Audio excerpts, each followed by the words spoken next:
Hello everyone. तो आज हम एक नए डोंगहुआ की एक्सप्लेनेशन के साथ हाजिर हैं, जो कि काफी ही ज्यादा मजेदार होने वाली है। और मैं आप लोगों को बता दूं कि ये कहानी हमारे हीरो शिन्मू की है, जिसका जन्म मॉर्टल बॉडी के साथ होता है और जन्म होने के बाद उसके पेरेंट्स उससे किसी कारणवश छोड़ देते हैं, जिसके बाद उससे 9 डीमंस अडॉप्ट कर लेते हैं। और कमाल की बात तो यह है कि वो 9 डीमंस डिसेबल होते हैं। और अब इस कहानी में आगे हमें यही देखने को मिलेगा कि किस तरह से शिन्मू कितने सारे कठिनाइयों को पार करने के बाद हेवनली डीमन सेक्ट का लीडर बनता है और आगे और भी ज्यादा स्ट्रॉन्ग बनने के लिए उससे कितने सारे सेक्रीफाइसेस करने पड़ते हैं। तो चलिए बिना वक्त जाए किए वीडियो को स्टार्ट करते हैं। तो कहानी की शुरुआत में हमें डाशु कॉन्टिनेंट के बाहर वाले योंगजियांग रिवर का सीन दिखाया जाता है, जहाँ से हमें एक बच्चे की रोने की आवाज सुनाई देती है और हम देखते हैं कि उस बच्चे को कोई अपने साथ उस रिवर के जरिए आगे लेकर जा रहा होता है, लेकिन वो बंदा मर चुका होता है। पर अब भी वो उस बच्चे को सेफली आगे लेकर जा रहा होता है। और उसी के साथ हम ये भी देखते हैं कि काफी सारी एविल ऑरा भी उसके पीछे जा रही होती है। वहीं वो जगह काफी ज्यादा खतरनाक लग रही होती है और वहाँ पर काफी सारे मॉन्स्टर्स भी मौजूद होते हैं। जिसके बाद हम उस बच्चे को कुछ ओल्ड मैन्स के साथ देखते हैं, जो कि उस बच्चे को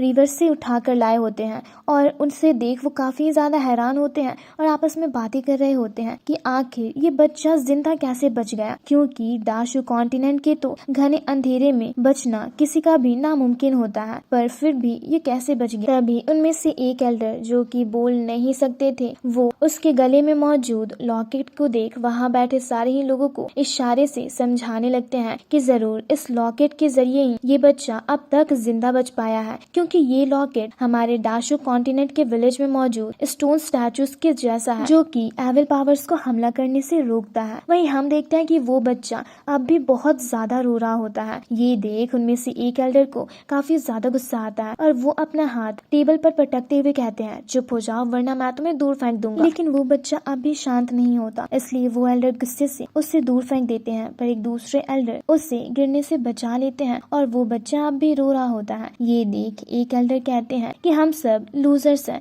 जो कि यहाँ फोर्सफुली रह रहे हैं और यहाँ पर हमारा खुद को सपोर्ट करना इतना ज्यादा मुश्किल है, तो आखिर हम इस बच्चे को यहाँ पर पाल पोस कर बड़ा कैसे करेंगे। इसलिए मुझे लगता है कि हमें इसे गिफ्ट के तौर पर किसी और को दे देना चाहिए। ये सुनकर एक दूसरा एल्डर उनसे कहते हैं कि क्यों ना ये जब तक शांत ना हो हम इसे म्यूट कर दे। और ये कहते हुए वो उसे म्यूट करती उससे पहले ही वहाँ पर ग्रैंडपा शी आ जाती है, जो कि उन्हें ऐसा नहीं करने देती और उस बच्चे को लेकर उनसे कहती है कि मेरे पास काउ न्यू है, जिसके जरिए मैं इसे दूध पिला सकती हूँ, इसलिए इसे पालने के लिए मुझे तुम लोगों की सपोर्ट की कोई जरूरत नहीं है। ये सुनकर वो बच्चा भी हंसने लगता है और ये कहने के बाद ग्रैंड माँ उसे विलेज चीफ के पास लेकर जाती है और पूछती है कि आप इसके बारे में क्या सोचते हो। ये सुनकर विलेज चीफ हंसते हुए कहते हैं कि हमारे डिसेबल विलेज में फाइनली एक हेल्दी पर्सन आ गया है, इसलिए मुझे इससे कोई भी प्रॉब्लम नहीं है। ये सुनकर ग्रैंडपा माँ कहते हैं कि अब जब विलेज चीफ भी इस बच्चे को पालना चाहते हैं, तो क्यों ना हम इसे एक नाम दे दे। ये सुनकर विलेज चीफ उसका नाम शिन्मू रखता है और यही हमारे इस कहानी का हीरो शिन्मू होगा। वहीं हम देखते हैं कि चीफ के नाम रखने से शिन्मू काफी ज्यादा खुश होता है, जिसके बाद हम शिन्मू को ग्रैंडमा सी के रूम में देखते हैं, जहाँ पर वो काफी खुश होता है और खेल रहा होता है। वहीं ग्रैंडमा सी अपना काम कर रही होती है, तभी एक एविल लेडी शिन्मू पर हमला करने वाली होती है। इसमें मजेदार तो ये होता है कि उस एविल लेडी को देखकर शिन्मू जरा सा भी नहीं डर रहा होता, वो अब भी अपनी मस्ती में होता है। वहीं वो एविल लेडी आगे बढ़ते हुए ऑलमोस्ट शिन्मू पर हमला करने वाली होती है, लेकिन ग्रैंडमा शी अपनी पावर्स की मदद से उसके हाथ पैरों को जकड़ कर उसके मुंह को सिल देती है, इसलिए वो शिन्मू पर हमला नहीं कर पाती। जिसके बाद हम देखते हैं कि इसी तरह वो सब शिन्मू को पाल पोस कर बड़ा कर रहे होते हैं और वो सब शिन्मू से काफी प्यार भी कर रहे होते हैं। वहीं हमारा शिन्मू इतना छोटा होने के बावजूद पूरे विलेज में अकेले ही घूमते फिरते हुए रहता है, जिस दौरान उस पर कई सारे एविल इंसेक्ट्स और एविल एनिमल्स हमला करने की कोशिश करते हैं, पर कोई भी कामयाब नहीं हो पाता और हमारे शिन्मू को खरोच तक नहीं आती। वो इसी तरह खेलते हुए आगे बढ़ते रहता है, साथ ही वो पानी में भी जाता है तो वो मगरमच्छ के हाथों से बचकर बाहर निकल जाता है, यहाँ तक कि वो माउंटेन से नीचे तक कूद जाता है, लेकिन फिर भी उससे एक ईगल पकड़ लेता है और उसे खरोच तक नहीं आती। ये देख तो सारे एल्डर्स भी काफी ज्यादा हैरान होते हैं। वहीं उस ईगल से एक एल्डर शिन्मू को बचाने की कोशिश करते हैं, लेकिन शिन्मू उन पर ही हमला कर देता है, जिसके कारण वो नीचे गिर जाते हैं। वहीं वहीं वो ईगल शिन्मू को खाने के तौर पर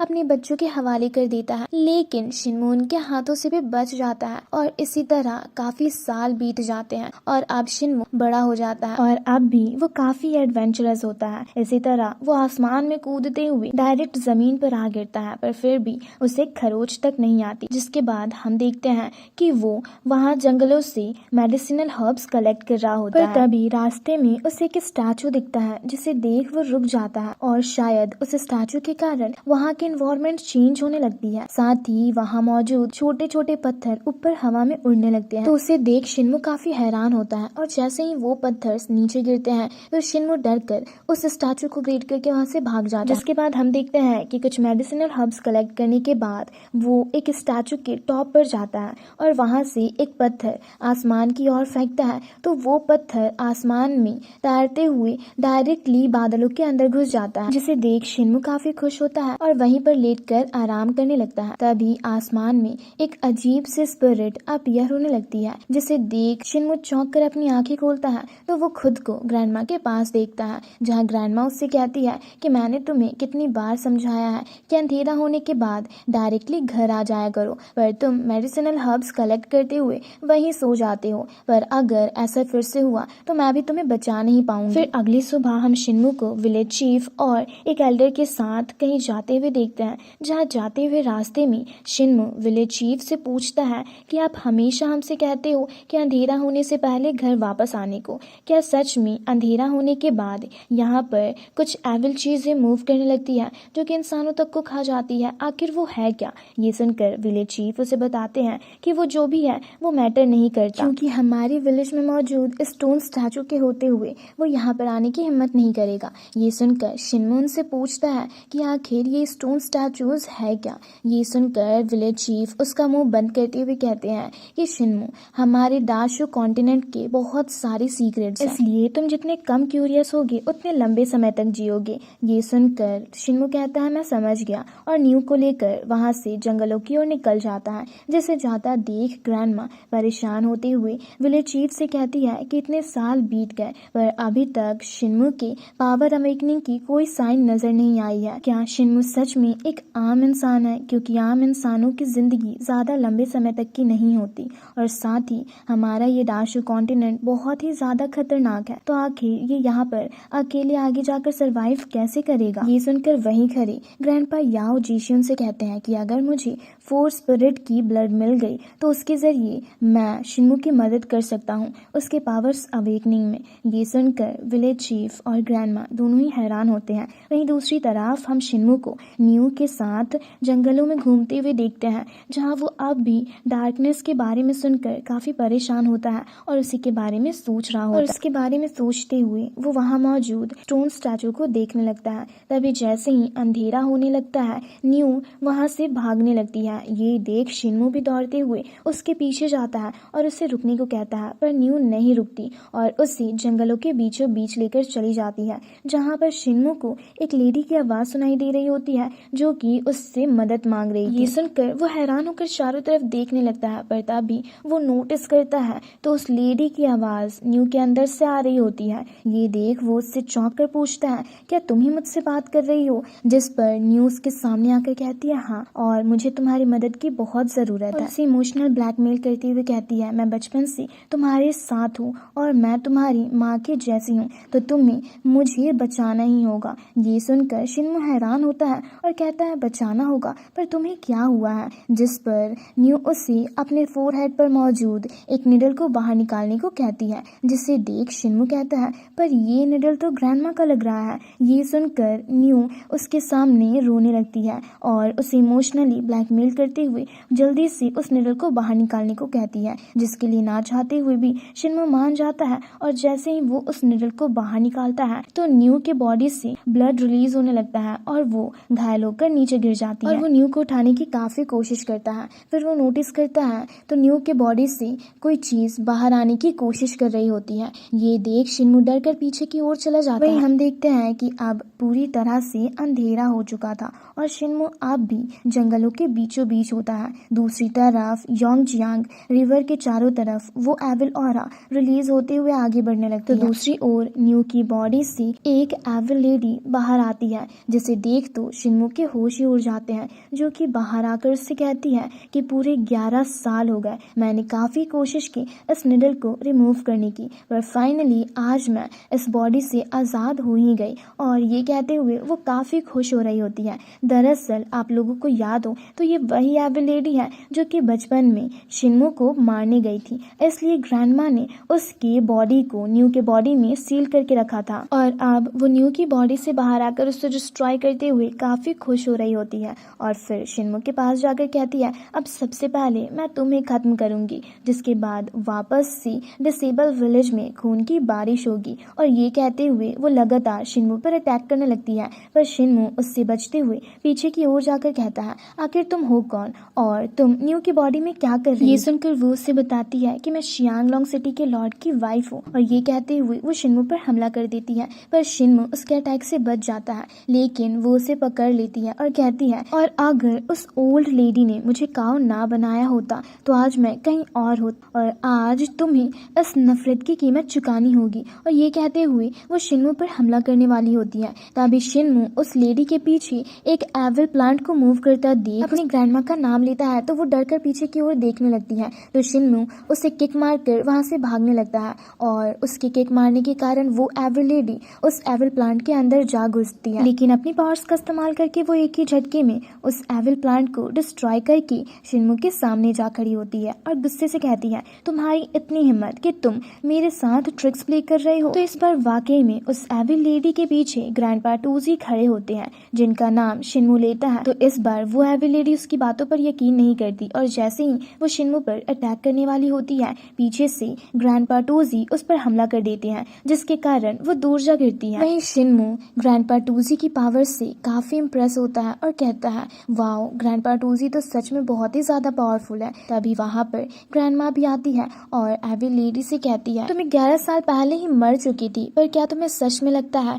कि अगर शिनमू ना होता तो तुम अब तक सरवाइव कर पाती? ये सुनकर वो एविल लेडी गुस्से से उनसे कुछ कहती उससे पहले ही ग्रैंडमा उसके ऊपर अपनी डडल से अटैक कर देती है, जो कि उसके फोरहेड के आर पार हो जाता है और वो मारी जाती है। तो ग्रैंडमा उससे कहती है कि तुमने अपनी पावर्स का इस्तेमाल गलत जगह पर किया है, इसलिए यही उसकी सजा है। वहीं ये सब देख शिनमू काफी हैरान होता है और चौंक कर कहता है, क्या ये मर गई? ये सुनकर ग्रैंडपा टूजी उससे कहते हैं कि बेवकूफ, तुम्हें अब भी कुछ एक्सपीरियंस नहीं है। और फिर उस एविल लेडी और न्यू की बॉडी को योंगजियांग रिवर के अंदर फेंकते हुए कहते हैं कि इस डाशु कॉन्टिनेंट में वीक हो या स्ट्रांग, दोनों के सर्वाइवल के चांसेस बहुत कम होते हैं, और यही इसकी खासियत है। जिसके बाद ग्रैंडमा शिनमू से कहती है, चलो घर वापस चलते हैं, क्योंकि आज का दिन तुम्हारे लिए बहुत खास होने वाला है। ये सुनकर शिनमू चौंक कर कहता है, मेरे लिए? तो ग्रैंडमा कहती है हाँ। जिसके बाद वो लोग वहाँ से विलेज की ओर निकल जाते हैं, और इसी तरह रात हो जाती है,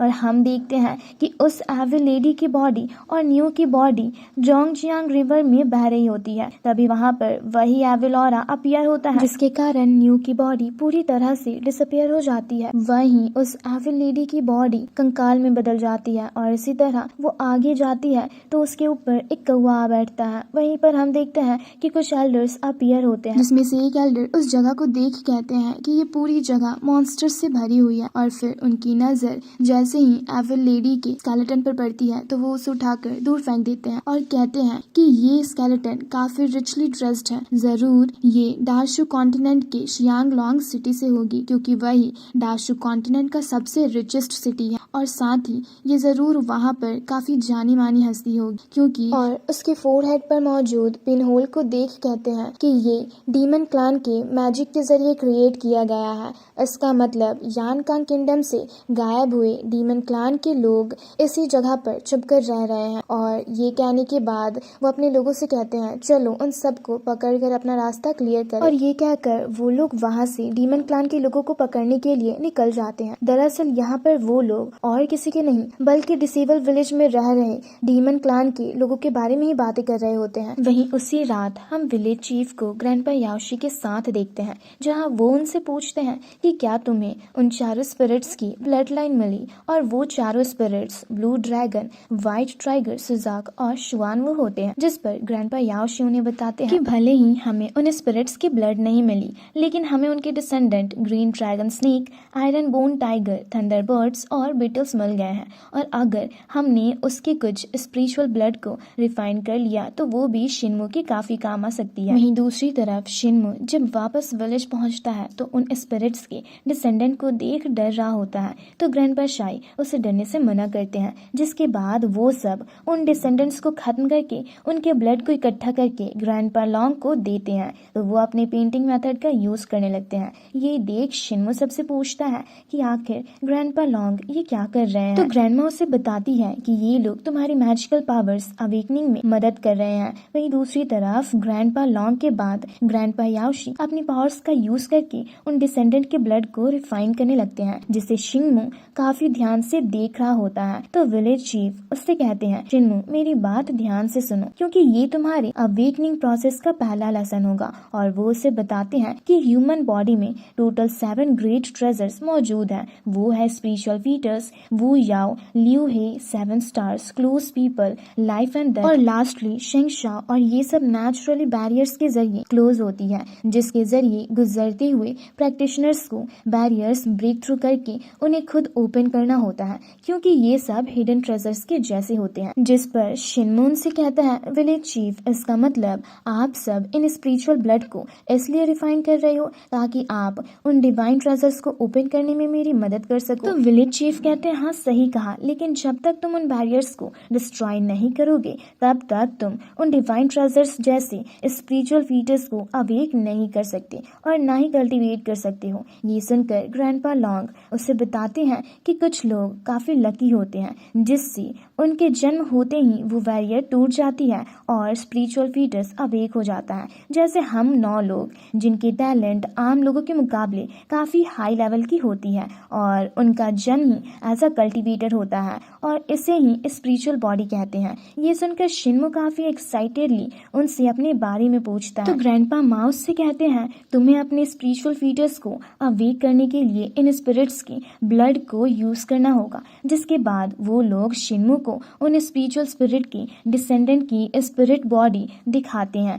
जिसे देख शिन्मो काफी खुश होकर कहता है, अच्छा तो यही स्पिरिचुअल फीटर्स की खासियत है। ये सुनकर ग्रैंडपा टूजी उसे अलग जाकर बताते हैं कि ओल्ड लेडी शी के पास व्हाइट टाइगर की स्पिरिट बॉडी है। ये सुनकर ग्रैंडमा उन पर अपने व्हाइट टाइगर के जरिए अटैक करते हुए कहती है, मुझे ओल्ड लेडी कहना बंद करो। वहीं दूसरी तरफ ग्रैंडपा याओशी उन स्पिरिट्स के ब्लड को रिफाइन करके अलग अलग कप में रखते हुए शिन्मो को बताते हैं कि इन चारों स्पिरिट बीस्ट की अपनी अपनी खासियत है, और अगर इनमें से एक को भी तुमने हासिल कर लिया तो उसके बाद आसानी से तुम्हारी स्पिरिचुअल फीटर्स अवेक हो जाएगी। जिसके बाद ग्रैंडमा शिन्मो को एक स्पिरिट के ब्लड को ड्रिंक करने को कहती है, लेकिन उसे पीते ही शिन्मो को शॉक लगने लगता है। ये देख ग्रैंडमा कहती है, क्या ये शिनलॉन्ग स्पिरिट बॉडी है? पर उस ब्लड से शिन्मो को बस शॉक ही लग रहे होते हैं। ये देख एक एक करके वो लोग उसे सारे स्पिरिट ब्लड को पिलाते हैं, लेकिन फिर भी उसका शिन्मो पर कोई असर नहीं होता। बस कुछ से उससे शॉक लगता है तो कुछ स्पिरिट ब्लड से उसका मुंह जलने लगता है, और आखिरी वाली स्पिरिट ब्लड को पीने से उसे स्टमक पेन होने लगता है। पर उनमें से किसी भी स्पिरिट ब्लड से उसकी स्पिरिचुअल फीटर्स अवेक नहीं होती। ये देख ग्रैंडपा टूफू चौंक कर कहते हैं, इसका मतलब ये बस एक आम मॉडल है। ये सुनकर ग्रैंडमा रोते हुए कहती है, हम सब बूढ़े हो चुके हैं और हमारे मरने के बाद तो ये डाशु कॉन्टिनेंट में एक दिन भी सरवाइव नहीं कर पाएगा। जिस पर ग्रैंडपा माँ कहते हैं, मुझे लगता है हमें शिन्मो को विलेज से बाहर सिटी में भेज देना चाहिए। ये सुनकर ग्रैंडपा टूफू उनसे गुस्से से कहते हैं, पर ऐसा करने से हमारे बारे में हमारे दुश्मनों को पता चल जाएगा तो हम सब मारे जाएंगे और हमारे कारण शिन्मो भी मारा जाएगा। ये सुनकर ग्रैंडपा माँ भी उनसे गुस्से से कहते हैं, तो अब हमें क्या करना चाहिए तुम्हें बताओ। और इसी तरह वो लोग आपस में ही लड़ने लगते हैं। ये देख शिन्मो उनसे कहता है, ग्रैंडपा माँ और ग्रैंडपा टूफू आप दोनों ही बहुत अच्छे हो, इसलिए मैं आप लोगों को मरने नहीं दूंगा। ये सुनकर बाकी एल्डर्स उन्हें अलग करने लगते हैं। तभी विलेज चीफ कहते हैं, ये तो काफी अच्छी बात है। ये सुनकर सब हैरान होते हैं। तो विलेज चीफ उन्हें बताते हैं, शिन्मो काफी लकी है क्योंकि ये एक अनपैरेलल हेगेमोनिक बॉडी है जो कि चारों ही स्पिरिचुअल बीस्ट की स्ट्रेंथ को कंबाइन कर सकता है। यहाँ पर हेगेमोनिक बॉडी का मतलब होता है वैसी बॉडी जो एक्स्ट्रा ऑर्डिनरी हो और वो कई सारे स्पिरिचुअल स्पिरिट के स्ट्रेंथ को कंबाइन करके उसे अचीव कर सकती हो। ये सुनकर सब काफी खुश होते हैं। तो विलेज चीफ उनसे कहते हैं एक हेगेमोनिक बॉडी के स्पिरिचुअल फीटस को आम स्पिरिचुअल ब्लड से अवेक नहीं किया जा सकता, इसलिए हमें उन चारों स्पिरिट्स के ट्रू ब्लड को इकट्ठा करना होगा। बाकी तुम सब उन चारों स्पिरिट्स के ब्लड डिसेंडेंट्स को कैप्चर करना कंटिन्यू करो, क्योंकि अगर हमने उसका ज्यादा इस्तेमाल किया तो नेचुरली हेगेमोनिक बॉडी की स्पिरिचुअल फीटस अवेक हो जाएगी। ये सुनकर सब काफी खुश होते हैं। तो ग्रैंडमा सबको अब से शिन्मू की प्रैक्टिस पर काफी ध्यान देने को कहती है। ये सुनकर ग्रैंडपा याओशी के अलावा सब काफी खुश होते हैं। फिर उसी रात हम ग्रैंडपा याओशी और विलेज चीफ को बातें करते हुए देखते हैं, जहाँ ग्रैंडपा याओशी विलेज चीफ से कहते हैं वो कभी स्पिरिचुअल बॉडी को हासिल नहीं कर पाए और हम अब बूढ़े हो चुके हैं, तो हमारे मरने के बाद एक शिन्मू ही अकेला यहाँ बच जाएगा। इसलिए हम हमेशा इस बात को हाइड करके नहीं रख सकते कि शिन्मू के पास कोई भी विटेबिलिटी एट्रीब्यूट नहीं है। इसका मतलब ये लोग यहाँ पर ये बात कर रहे होते हैं कि अभी अभी विलेज चीफ ने शिन्मू के बॉडी के बारे में सबको जो बताया कि उसकी बॉडी हेगेमोनिक बॉडी है, वो झूठ था। दरअसल वो सबका हौसला बढ़ा रहे थे ताकि सब हार ना माने और मोटिवेट रहकर शिन्मू को प्रैक्टिस कराएं। वहीं उनकी बातें सुनकर विलेज चीफ कहते हैं इसलिए तो मैं चाहता हूँ कि शिन्मू इस बात पर यकीन करे कि वो एक यूनिक मॉर्टल है, क्योंकि मैं देखना चाहता हूँ कि क्या एक ऑर्डिनरी मॉर्टल बस अनपैरेलल बिलीफ से एक्स्ट्राऑर्डिनरी बन सकता है और ऐसा काम कर सकता है जो हम भी ना कर सके, और हो सकता है वो फ्यूचर में उस रास्ते को ढूंढ ले जहाँ उसकी मॉर्टल बॉडी हेगेमोनिक बॉडी होगी। ये सुनकर एल्डर याओशी चौंक जाते हैं। तो विलेज चीफ कहते हैं अगर तुम खुद पर यकीन रखो तो मॉर्टल बॉडी भी हेगेमोनिक बॉडी बन सकती है। और उस दिन के बाद से सब शिन्मू को प्रैक्टिस कराने लगते हैं, जिसमें ग्रैंडपा याओशी अलग अलग तरह के पोशन बनाकर शिन्मू को पीने के लिए देते हैं, जिसे ना चाहते हुए भी शिन्मू को पीना पड़ रहा होता है, जिसे पीकर तो शिन्मू की बॉडी ही फूल जाती है और वो हवा में उड़ने लगता है। ये देख ग्रैंडपा याओशी उस पर अपने निडल का यूज करते हैं, जिससे उसकी बॉडी नॉर्मल होने लगती है और वो चारों तरफ बलून्स के जैसा घूमने लगता है, जिसके कारण शिन्मू को काफी चोटें भी लग रही होती है। ये देख ग्रैंडपा याओशी उसे पकड़ लेते हैं। तभी वहाँ ग्रैंडपा टोफू आकर कहते हैं एक दिन में इतने सारे स्पिरिट ब्लड को पीने से शिन्मू मर भी सकता है, और ये कहकर वो उसे अपने साथ स्वॉर्डमैनशिप की प्रैक्टिस के लिए खींचते हुए लेकर चले जाते हैं, जिनके बारे में शिन्मू बताते हुए कहता है कि ये सबसे पावरफुल स्वॉर्डमैन ग्रैंडपा टोफू है जिन्होंने आज तक मुझे हर्ट नहीं किया, और ये सब बताते हुए वो वार्म अप कर रहा होता है। ये देख ग्रैंडपा टोफू उसे अटैक करने को कहते हैं। ये सुनकर शिन्मू उन पर हमला करता है, जिसके बाद उनमें काफी जबरदस्त फाइट होती है, जिसमें ग्रैंडपा टोफू काफी तेजी से शिन्मू पर अटैक कर रहे होते हैं, जिससे बचना शिन्मू के लिए डिफिकल्ट हो रहा होता है, पर फिर भी वो जैसे तैसे उनके अटैच को डॉज कर लेता है, जिस दौरान उसके बाल तक जलने लगते हैं। ये देख ग्रैंडपा टोफू पागलों की तरह हंसते हुए अपने फायर नाइफ के बारे में बताते हुए शिन्मू पर अटैक करने लगते हैं और कहते हैं भले ही मैंने अपना पैर खो दिया है, पर मेरी पावर्स अब भी उतनी ही है जितने पहले थी, और एक दिन मैं अपने दुश्मनों को खत्म करके ही रहूंगा। और उनके स्वॉर्डमैनशिप की अल्टीमेट मैजिकल पावर से आसमान में भी चारों तरफ धुआं फैल जाता है। वहीं दूसरी ओर से ये सब शिन्मू देख ही रहा होता है कि तभी वहाँ पर ग्रैंडपा माँ आकर कहते हैं ये टोफू फिर से पागल हो गया, और फिर वो शिन्मू को बॉक्सिंग प्रैक्टिस के लिए लेकर जाते हैं, जिनके बारे में बताते हुए शिन्मू कहता है कि ग्रैंडपा माँ एक ओल्ड कॉफिन मेकर है, पर मुझे पता है ये बहुत अच्छे इंसान है, लेकिन ट्रेनिंग के दौरान ये काफी खतरनाक हो जाते हैं और कोई दया नहीं दिखाते। और ये कहकर वो ग्रैंडपा माँ की डरावने लुक को देख डर जाता है। तभी ग्रैंडपा माँ लगातार उससे कुछ पंचेस मारते हैं, जिसके कारण शिन्मू एक ओल्ड कॉफिन के अंदर जा गिरता है। तभी ग्रैंडपा माँ उससे कहते हैं टोफू की नाइफ स्किल फ्लेम्स मैजिक को कंटेन करती है, लेकिन मेरी बॉक्सिंग स्किल्स थंडर मैजिक को कंटेन करती है। और ये कहकर वो जैसे ही आगे बढ़ते उठते हैं, शिनमू वहां से भागने की कोशिश करता है, लेकिन उनके बॉक्सिंग स्किल्स की थंडर एनर्जी से वो ऊपर की ओर चला जाता है और सोचते हुए कहता है, पास्ट में ग्रैंडपा बस मुझे बेसिक स्वॉर्डमैनशिप और बॉक्सिंग स्किल्स सिखाते थे, पर जब से इन्हें मेरी हेगेमोनिक बॉडी के बारे में पता चला है, इन्होंने अपनी स्किल्स को और मैजिकल पावर्स को काफी ही ज्यादा इंक्रीज कर दिया है। क्या हेगेमोनिक बॉडी की कल्टीवेशन ऐसी होती है? और ये सोचते हुए वो वापस से ग्रैंडपा माँ के हाथों पर जा गिरता है। तो वो उससे कहते हैं, तुम एक हाथ से भी बॉक्सिंग की प्रैक्टिस कर सकती हो, क्योंकि एक हाथ को भी तुम हजारों हाथों के बराबर बना सकती हो। और उनके ऐसा कहते ही उनके पीछे कई सारे स्पिरिट हैंड अपीयर होते हैं, जिन्हें देख शिनमू हैरान होता है। तो ग्रैंडपा माँ उससे अटैक करने को कहते हैं, पर वो उन पर अटैक करता उससे पहले ही वो उसे एक पंच मारते हैं, जिससे शिनमू डॉज नहीं कर पाता और इसी तरह वो लगातार उसे पंचेस मारते हुए बॉक्सिंग स्किल और उनके मेथड्स के बारे में उससे बताते हैं, जिससे शिनमू दूर जा गिरता है। तभी वहाँ पर ग्रैंडपा टूजी आते हैं, जो उसकी हालत को देख हंसने लगते हैं और कहते हैं, अगर तुम उसे हरा नहीं सकते तो क्या हुआ, तुम यहाँ से भाग तो सकते हो, क्योंकि जिंदगी में स्पीड भी काफी मैटर करती है। ये सुनकर शिनमू चौंक जाता है और ग्रैंडपा टूजी काफी तेजी से स्पीड प्रैक्टिस के लिए उसे वहां से लेकर चले जाते हैं। जहाँ जाते हुए शिनमू बताता है कि ये जो हमेशा स्माइल करते हैं, ये मेरे बेस्ट फ्रेंड ग्रैंडपा टूजी है। पहले मैं सोचता था कि ये हमेशा इसलिए हंसते हैं क्योंकि ये हमेशा खुश रहते हैं, पर क्या कभी आपने इन्हें स्माइल करते हुए किसी को मारते देखा था? नहीं ना, इसलिए ये तो मैं भी नहीं बता सकता कि इनकी स्माइल रियल है या फेक। और फिर वो उनसे पूछता है कि क्या उनके पास कोई सुपर नेचुरल पावर है? तो वो कहते हैं, हाँ बिल्कुल, मेरी पावर्स मेरे पैर है, जो कि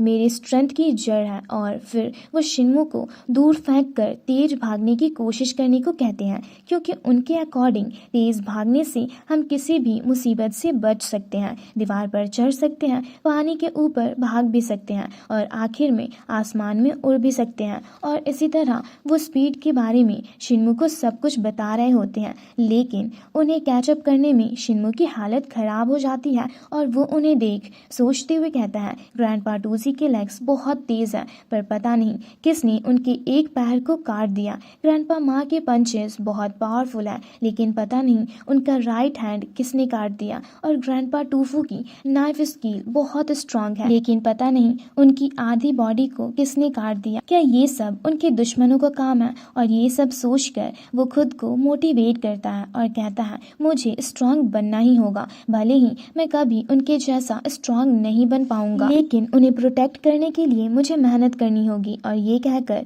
वो ग्रैंडपा टूजी के पीछे जा ही रहा होता है कि तभी विलेज चीफ उसे आवाज देते हैं और कहते हैं, इतना स्ट्रेस मत लो, अब तुम्हारी एनर्जी खत्म हो गई है, तो चलो सबसे पहले तुम्हारी एनर्जी को रिस्टोर करते हैं। और ये कहकर वो शिनमू को अपने साथ लेकर जाते हैं, जहाँ उनके बारे में बताते हुए शिनमू कहता है, ये हमारे डिसेबल विलेज के चीफ हैं और सबसे नॉलेजेबल भी, और ये जो भी कहते हैं वो सब सच होता है। और ये कहकर वो अपनी डाओइन स्किल की प्रैक्टिस करने लगता है, जो कि एक गाइडिंग स्किल होती है, जिसे देख विलेज चीफ कहते हैं, तुम इस गाइडिंग स्किल की प्रैक्टिस बचपन से करते आ रहे हो और ये टेक्निक स्पेशली बॉडी के विटैलिटी को मूव करने में मदद करती है और इसे हेगेमोनिक बॉडी के 3 पील्स के नाम से भी जाना जाता है। जिस पर शिनमू कहता है, ये सुनने में तो काफी मजेदार लग रहा है। जिस पर विलेज चीफ उसका हौसला बढ़ाते हुए कहते हैं, एक बार तुम्हारी स्पिरिचुअल फीटस अवेक हो गई तो तुम हेगेमोनिक बॉडी के पावर्स और 3 स्किल्स की मदद से एक इटर्नल स्ट्रॉन्ग मैन बन जाओगे। ये सुनकर शिनमू काफी खुश होता है और वापस से गाइडिंग स्किल की प्रैक्टिस करते हुए कहता है, यहाँ पर वैसे लोग भी मौजूद हैं जो कि मुझे प्रैक्टिस करना सिखाते हैं, जैसे ब्लैक स्मिथ ग्रैंडपा चैनमू और हमारे विलेज के फेमस पेंटर ग्रैंडपा लॉन्ग और सबसे हैंडसम फिजियोगनमिस्ट ग्रैंडपा शाई है। दरअसल फिजियोगनमिस्ट का मतलब ये होता है कि ऐसा व्यक्ति जो फेशियल एक्सप्रेशन को देखकर उसके कैरेक्टर के बारे में बता सकता है। और ये सब बताकर शिनमू कहता है, ग्रैंडपा इतनी मेहनत करते हैं, इसलिए मुझे हार्ड वर्क करना होगा ताकि मैं पीछे ना रह जाऊं। और ये कहकर वो वापस से मेडिसिन टेस्ट करता है और सारे एल्डर्स के साथ उनकी स्किल्स की प्रैक्टिस करता है, जैसे ग्रैंडपा शाई के साथ आंखें बंद करके प्रैक्टिस करता है। और इसी तरह वो अपने रूटीन को काफी खुशी खुशी फॉलो कर रहा होता है। तभी ग्रैंडपा याओशी उससे से गाइडिंग स्किल्स मतलब कॉमन गाइडिंग स्किल्स की प्रैक्टिस करता देख विलेज चीफ से कहते हैं कि ये इस टेक्निक की प्रैक्टिस काफ़ी लंबे समय से कर रहा है जो आपने इसे सिखाया है, जिस पर विलेज चीफ कहते हैं कि इसकी विटैलिटी की कोई एट्रीब्यूट नहीं है, इसलिए अभी ये बस सिंपल और बेसिक टेक्निक्स को ही प्रैक्टिस कर सकता है। जिस पर ग्रैंडपा याओशी कहते हैं पर इसके जरिए शिन्मू के लिए कुछ भी अचीव करना बहुत मुश्किल होगा। तो विलेज चीफ कहते हैं हाँ मुझे भी यही लगता है, लेकिन शिन्मू गाइडिंग स्किल्स की प्रैक्टिस बचपन से करता आ रहा है, साथ ही ये रोज शिलिंग शू मेडिसिन लेता है, इसलिए अब इसकी विटैलिटी काफी ज्यादा स्ट्रांग हो गई होगी। जिस पर ग्रैंडपा याओशी कहते हैं लेकिन इसके पास कोई एट्रीब्यूट नहीं है, इसलिए ये चाहे कितना ही स्ट्रांग क्यों ना बन जाए अपने पावर्स को कल्टीवेट नहीं कर सकता। जिस पर विलेज चीफ उन्हें बताते हैं कि शिन्मू के पास ऑलमोस्ट तुम्हारी स्पिरिचुअल फीटनेस की 50% सक्सेस पावर्स मौजूद हैं। ये सुनकर तो ग्रैंडपा याओशी के होश ही उड़ जाते हैं और वो घूमते हुए काफी सोचने के बाद विलेज चीफ से कहते हैं आपको क्या लगता है ये फ्यूचर में कितना आगे तक कल्टीवेट कर सकता है। जिस पर विलेज चीफ शिन्मू को देखते हुए कहते हैं ये तो मुझे भी नहीं पता, शायद शिन्मू पहला इंसान होगा जो गाइडिंग स्किल्स को पुश करके हाई लेवल तक लेकर जाएगा। और उनके ऐसा कहते ही हमारा ये एपिसोड यहीं पर खत्म होता है। तो मैं उम्मीद करती हूँ आप लोगों को ये एक्सप्लेनेशन वीडियो पसंद आई होगी, तो हमें कमेंट करके जरूर बताना कि हम इसके आगे के एपिसोड्स को कंटिन्यू करें या नहीं, और अगर इस वीडियो पर हमें अच्छे रिस्पॉन्स मिले तो हम इसके अगले एपिसोड को भी जल्दी ही लेकर आएंगे। Thanks for watching.